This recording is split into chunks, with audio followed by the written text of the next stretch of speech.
Ok, tôi nói mấy quả đời ha.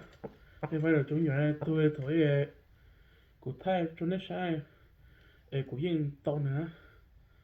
Tôi nó cũng mua ờ mua cho của tôi phải đó là của tôi phải là nó chỉ nên nữa để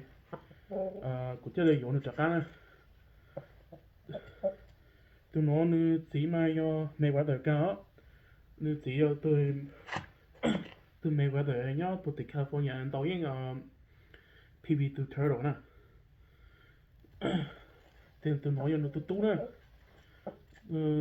Nên là mà yo chắc comment nó chắc comment blog trên chỉ yo mấy quả đời cả tôi nó ờ cú á cú tôi phải ý bún tàu á tôi nó những tàu trong hình á tàu mà tàu là local á tôi nó tôi tàu tôi cắt tôi đó để cú chơi là ta cú là cho nó chùa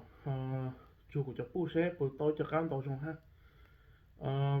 tôi tàu tôi nó tôi mua blog tôi mua blog bé á tôi phải rồi tôi lo cắt rồi chỉ trong tàu cơ á tôi nó tôi mua chọn cho của tôi bố ICU ha để cho xe bún tàu cho các anh tàu tàu nữa cho nên mà tôi bố cá ICU nữa mà như chỗ trống cho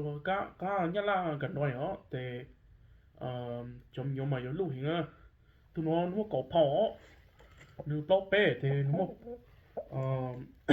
có phao nữa để nó mà vì trong nhiều mà nhiều lúc hình á của tôi lấy nó tụt tu đấy xí nó tụt tu trong này mò bấm bộ phi hệ chơi mò thì ít từ chơi của chơi mò tôi nói là hỏi từ tiền thì chơi mò thì chơi bài cái là thì nếu hôm tôi mình用刀种根啊，你就用刀mò chặt chặt đó, cũng mò họ cũng cho nó tuần thay thì dùng刀都养lên nữa ha,刀cây ha,刀to hồ ha,刀chắc cổ mò hình á. Thì nutun thay ông tàu tôi ha thì tại sao tụi ta nutun thay ta tàu yon để cái thì cũng mất tụi lão nó chọn cho tụi thay nè thì sẽ bắt đầu chậm nhỏ tàu trong ý là nữa tụi nó kinh nữa tụi nó thế thì tại nó lão bé thì trong chỗ bù ra tụi nó tới tới ra cũng mất chỗ lên lão nó chỉ ra thì cũng chỉ chọn thì ở tới tới ra cũng mất nửa tiếng mà nè tụi nó nhiều tụi cũng yên lòng được tụi bây cá golden Avery nhớ bút thì California đi cho nóng sao là khi tới nó cho nóng lại đời sao nó bật lại đó cũng tôi nóng stay của ấy sao nó bật lại rồi ha thì cho nóng nó nóng mấy quả đời ha có phong á tụi nó lưu hình á tụi nó ha chỉ trong cho hình đó cũng chỉ là dùng chắc ăn cho nó chỗ bút thôi dùng cho cái là tụi nó chỗ bút á tụi nó cái tổ bút cho nó thì nó chỗ là